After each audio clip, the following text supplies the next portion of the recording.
Department of Homeland Security is looking to increase its monitoring of Facebook and Twitter. Something like Palantir is the key to stopping major terrorist attacks. These are profile-based, automated, pre-crime, suspicion-generating mechanisms. Precogs see the future, and they're never wrong. I would compare artificial intelligence and machine learning to the advent of electricity. It looks to us like a black box. The intelligence community is focused on getting intelligence wherever it can, by any means possible. You're just told, sorry, you can't go there.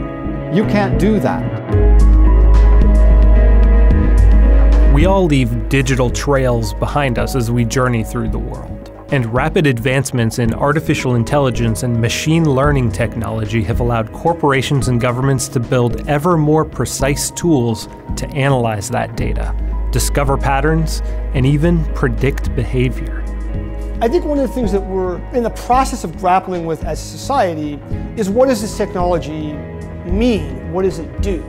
I would compare artificial intelligence and machine learning to the advent of electricity. So imagine that you just heard about this magical thing called electricity, but there are bad things you can do with electricity. You can put people in an electric chair and use it for capital punishment. Those are things that we're going to have to work through with this technology. Is what are those concerns? Some privacy experts, however, worry that handing this powerful technology over to opaque government agencies is laying the groundwork for a total police state. The Berlin Wall wasn't actually built in a day, it was built quickly. But the checkpoints already existed. It's just that people were accustomed to passing from the American zone to the Soviet zone to the French zone. And what changed on the day was that all of a sudden the turnstile didn't lift. You weren't allowed through the checkpoint. Then the wall was built in. But in building the checkpoints, in building the control mechanisms, we're already putting in place the infrastructure for those who will abuse them in the future. Some Silicon Valley companies have been building artificially intelligent surveillance tools for the deep state that help government agents make sense of massive amounts of information scattered across several databases and to discover patterns that might otherwise be hidden. They're called threat intelligence firms, and one of the biggest in the business is named Palantir. One of the ways that people use the term threat intelligence is in terms of open source intelligence, gathering information about national security or other threats just by essentially reading the news, reading Twitter. Companies like Palantir can run artificial intelligences that can read a lot more of Twitter than any one person or even a team of people could possibly think of doing. Palantir received an early $2 million investment from In-Q-Tel, the venture capital arm of the CIA. But Palantir's biggest early funder was PayPal founder, Facebook board member, and Trump supporter Peter Thiel, who invested $30 million in the company, which now has a $20 billion valuation. Something like Palantir is the key to stopping major terrorist attacks. I don't think we're going to do it by projecting military force throughout the world. We will do it by uncovering these conspiracies before they come together. The United States has conducted an operation that killed Osama bin Laden, the leader of Al-Qaeda. Journalist Mark Bowden reported in 2012 that the hunt for bin Laden drew on an unfathomably rich database. And after the government failed to parse the data on its own, Palantir developed a product that actually deserves the popular designation killer app. And Thiel, an outspoken libertarian, told Fortune magazine he hopes his technology will actually help protect the civil liberties of Americans. Because given the massive amounts of Americans' data the government takes in, if we could help them make sense of data, they could end indiscriminate surveillance. We're not creating a technology that's this black box algorithmic engine that you just throw data into it and it spits out an answer to you.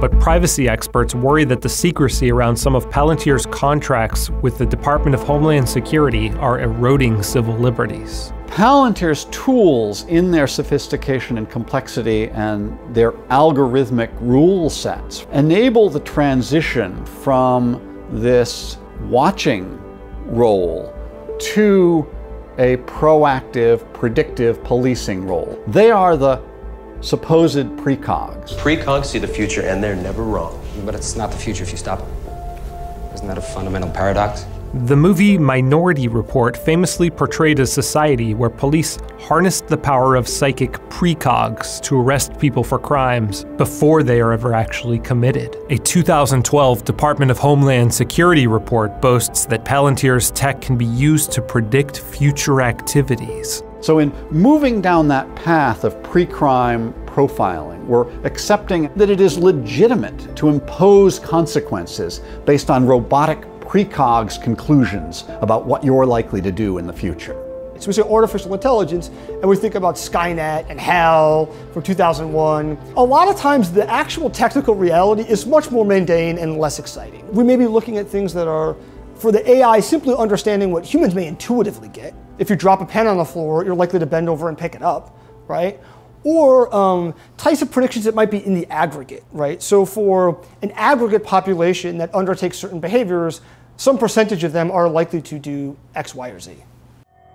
The time is overdue to develop a new screening test for the threats we face today. I call it extreme vetting. When the Trump administration talks about extreme vetting, the Palantir's tools and the decisions based on them are what they're talking about. Palantir landed a major government contract in 2014 when the Obama administration approved a $41.6 million deal with Immigration and Customs Enforcement to set up an algorithmic profiling system. How many government contracts do you currently hold today? Most of our contracts have massive clauses in them saying we can't disclose.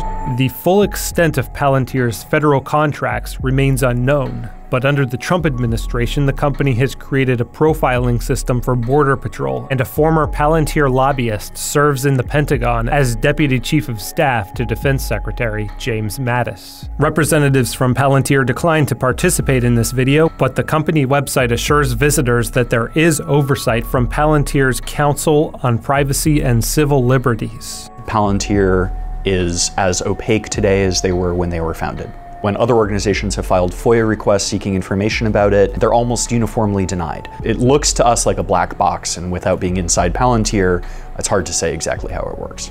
The Department of Homeland Security has only released highly redacted materials about these systems, arguing in court that the algorithms must stay secret in order to remain effective.